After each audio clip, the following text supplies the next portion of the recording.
The Tents of Mercy vision remains to plant congregations and to help needy people. This vision came to me in 1989 when the Berlin Wall fell, and with it, communism. In prayer, I saw an oasis, and I heard a mysterious phrase, Tents of Mercy.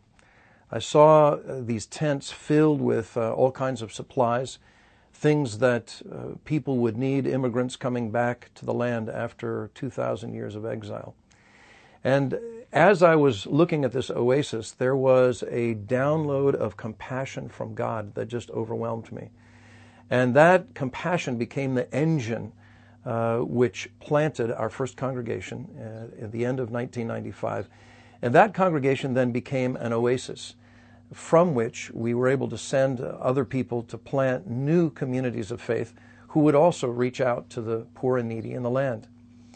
Now, this multiplication has only been possible because of the heartfelt sacrifice of friends around the world, people who have been praying and people who have been sharing their resources with us. We have been simply amazed to see all that God has done in these several years, but it's really just the beginning. What about the future? There's a lot that remains to be done. In this nation of some 6 million people, there are only 15,000 Messianic Jews in about 150 congregations and house groups. That's not many.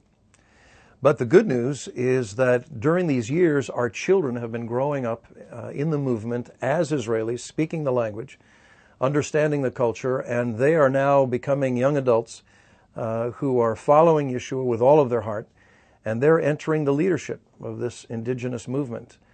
Our God-given calling and opportunity, it's really the opportunity of a lifetime, is to equip them and to release them, to bring them into the responsibility of this revival that we believe the prophets were speaking of when they said, your sons and your daughters will prophesy.